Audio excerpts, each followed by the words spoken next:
Hi everyone, welcome. Maryjo with Fourth Dimension Healing.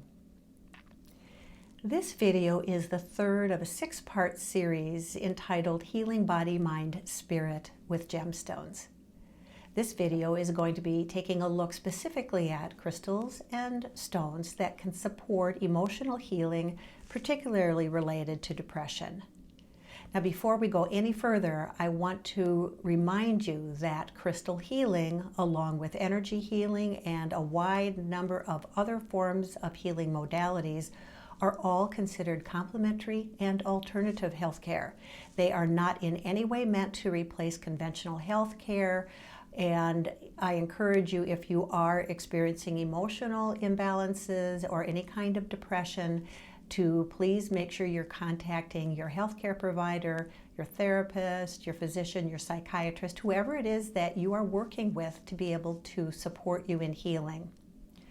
Then know that you can also work with gemstones and crystals to support the work that you are doing with your healthcare provider. So today I brought 5 different types of stones and crystals to talk with you a bit about today. Each has a different property, different minerals that I believe are a good cross-representation of the types of ways that stones can help work with us when we are addressing emotional healing. The first stone I brought, and I've talked with you about it before in other videos, is dumortierite. Now, dumortierite is a wind element stone, and a wind element, this is the element that moves through our mind. It can move very quickly, and sometimes we have a hard time keeping track of what it is we're doing. We just have these rapid, repetitive thoughts. And then sometimes the wind element can get kind of bogged down, and we can feel kind of sluggish at a mental level. So I have found, both personally and working with my clients with dumortierite, that dumortierite has this really steady presence to it. So that when working with dumortierite, it's as if there is an ally, a companion that is helping to settle that wind down, help bring it up if it's a little too sluggish, calm it down if it's a little overactive, and to be able to help do that very gently and yet in a way that is very steady. So I really do recommend that dumortierite be considered as a stone that can be very helpful. Now, when I'm thinking of wind elements, we're also able to take wind to another level and take a look at how that affects our ability to settle into a quiet meditative state. I'll be addressing that entire concept in the 6th part of this video, so keep in mind that you're going to hear wind being discussed as it relates to emotional healing and with some of that thought process that's happening with depression that's going to be slightly different than what you will hear in that 6th video. Now, when I think of emotional healing, what I see is a polarity. I see water at one end with a lot of tears, a lot of weepiness, a lot of emotion that's on the surface. On the other extreme is a sense of kind of an urgency. There's an anger. There is a real sharpness to that quality. So emotional healing bounces back and forth between being very, very heavy and sluggish and lots of tears, which we would find in a sense in a depression kind of energy, versus the fiery, worry kind of energy that we see over in the other end. So I'm actually telling you that because I brought citrine. Now, citrine is a fire element stone. It does a lot of fast burning, and it can help, in my experience, sometimes settle things down enough and get that polarity a little bit more balanced so that we're not at one extreme or the other, but it's an invitation to be able to settle into that third chakra, which is where our mental processing arises from, and to be able to really nurture that third chakra with a strong third chakra stone such as citrine, and be able to do some really effective healing work. So citrine comes in a couple of different varieties. Here's another example, just a smaller version of this. Now, this is common citrine. Actually, it first starts as amethyst and then is heat treated. Once it's been unearthed, it changes its properties. These are very strong, powerful kind of fire energy support right here in that third chakra. And I have found that citrine has enough of an oomph to it, in my experience, to be able to help shift out of that kind of real funky, watery, wet sadness that we find over in more of that water and the water-fire polarity. When citrine shifts from amethyst to citrine due to the heating process while it's still in the earth, it's known as natural citrine. So they're both citrine, they're both fire element stones. I find in my experience that both have this fiery energy.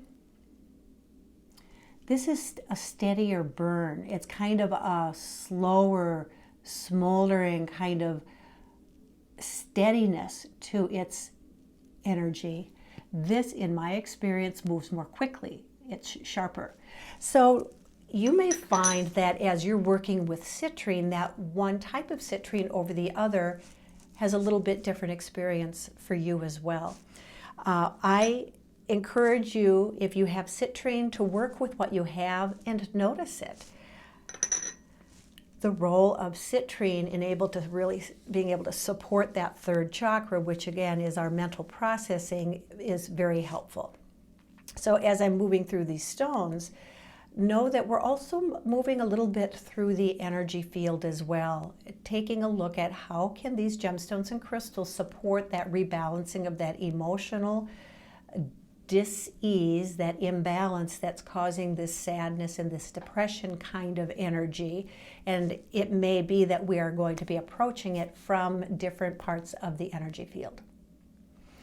Now, one of the things I like about any of the imbalances that occur within our energy field is that we can always get those energies and those elements back in balance by bringing in an earth element stone. And there are a lot of earth element stones that we can explore.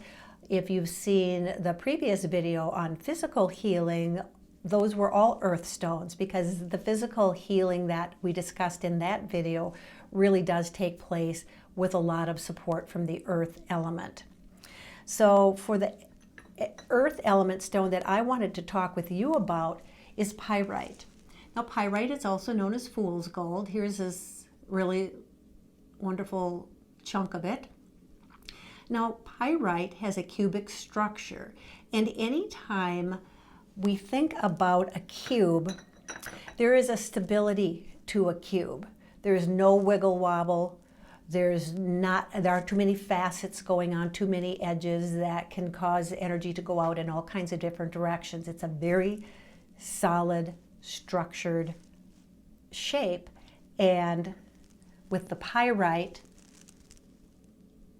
you have a very wonderful earthing stone that can be very solid in helping to get that imbalanced water-fire polarity that we were talking about a little bit ago back into balance by grounding and getting it anchored into the earth. Now, here is an example of a cube of pyrite. This is its natural structure. And so keep in mind that whether we are able to visibly see the structure of a crystal or stone, or if we would have to look at it microscopically to be able to really see the internal structure, know that it exists. Here is a piece of tumbled pyrite. Even though it's hard to see that there's any kind of a cubic structure, there indeed is. So any one of these three pieces of pyrite with its earth energies would be able to really help bring that emotional imbalance that's causing some of those depression and sadness types of overabundant energy, bringing that back into balance. So that would be the stone that I really would recommend you consider working with. Now, this pyrite that I showed you is from Peru. There's also pyrite from India. I didn't bring any with me today. It's still pyrite. It doesn't necessarily have quite as much as a sheen, that kind of fool's gold sheen.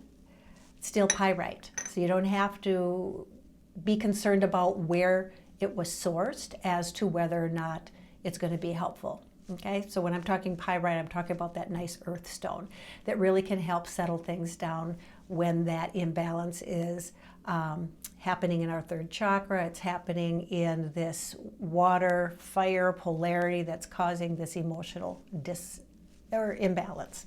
Okay.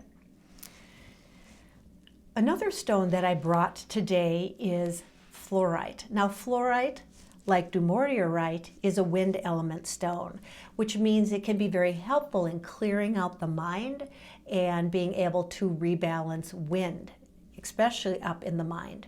So when if we keep in mind that any kind of depression kind of experience, that kind of overly sad energy that's moving through our energy field needs to be cleared out.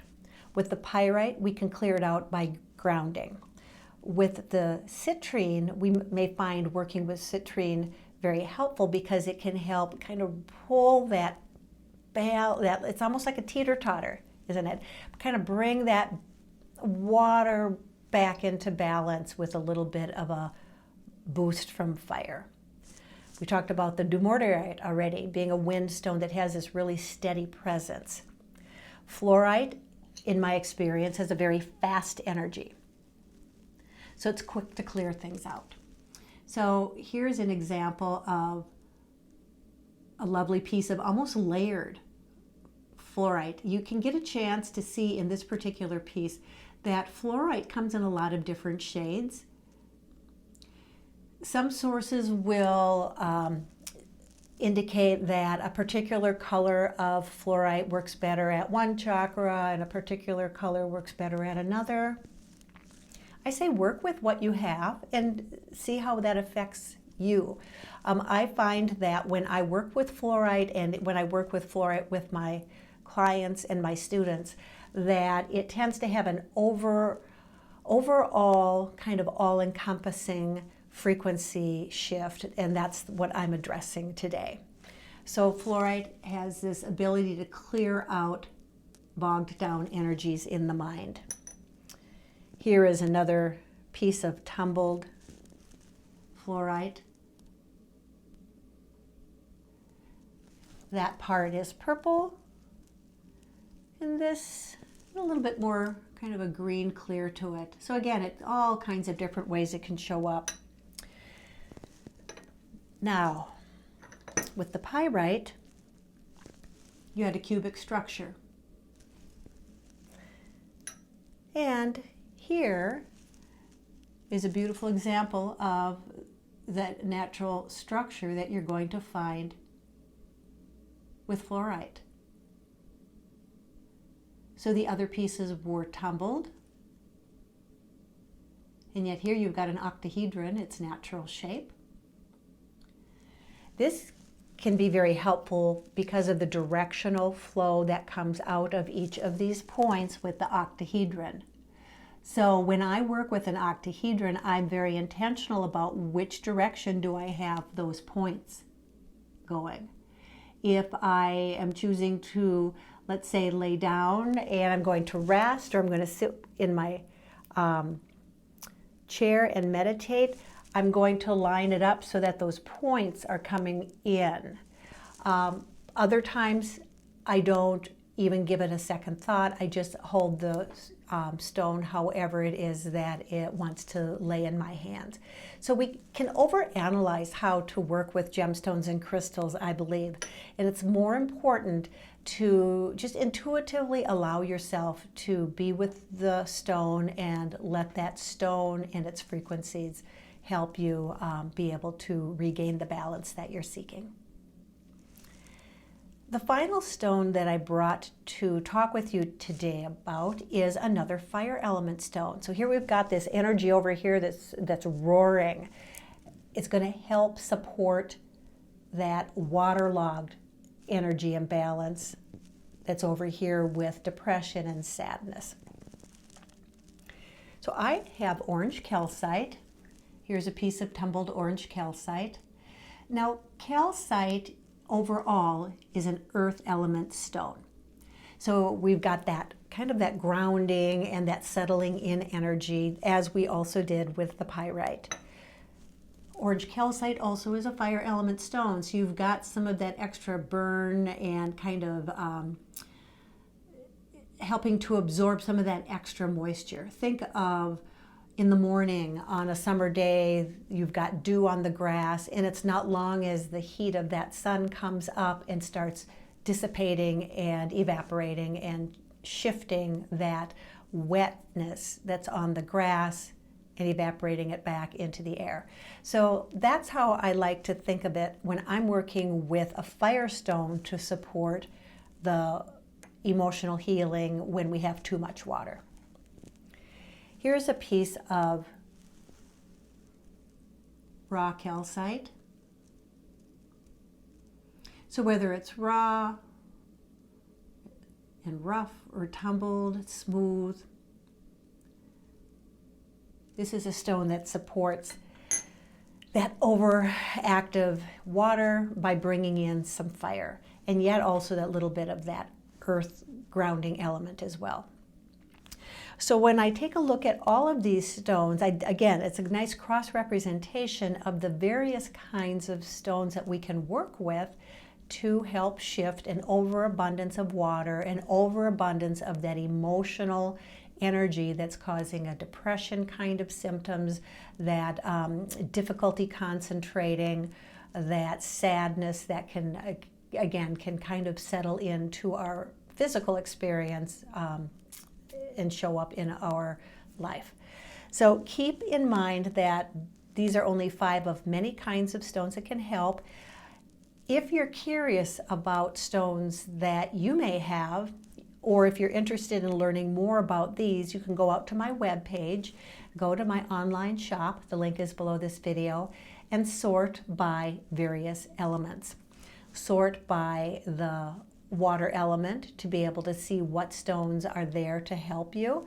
You can sort by wind, because again, that emotional and mental process that is involved in depression really lands both in the water element and also the wind element. And then you can take a look at fire and earth also to see which ones seem to resonate with you.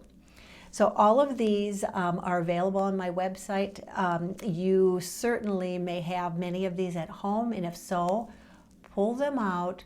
Not a bad idea to actually have a little notebook or a journal where you can actually just dedicate that to your work with your stones, and just notice how it is that you are experiencing a shift out of that emotional imbalance and finding that you are feeling a bit better, a bit more grounded, a bit more centered and calm and clear. Overall, these gemstones will help support a rebalancing of the energy field. And when our energy field is balanced, when we are grounded, when all of our chakras, all the way up the chakra column, are moving energy and communicating back and forth with each other, drawing that spiritual energy down, drawing that earth energy up, we feel a whole lot better physically, emotionally, mentally, and spiritually. So this is just a brief introduction to a number of the different stones that I would like to suggest that you take a look at when it comes to working with emotional healing and depression. If you have any questions at all, you can go ahead and send me an email. You can chat through my webpage if you prefer to do it that way. If you have any interest in any of the gemstones or crystals that I have available on my shop and you want to learn more about them, let me know.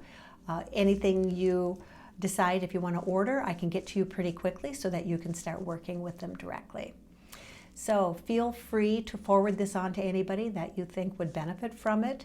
If you haven't already subscribed and would like to know when the next videos are being posted, please go ahead and do so as well. And I look forward to continuing to work with you in the upcoming videos as well. And at this point, I just encourage you to work with the gemstones and crystals to support your emotional healing. Be well.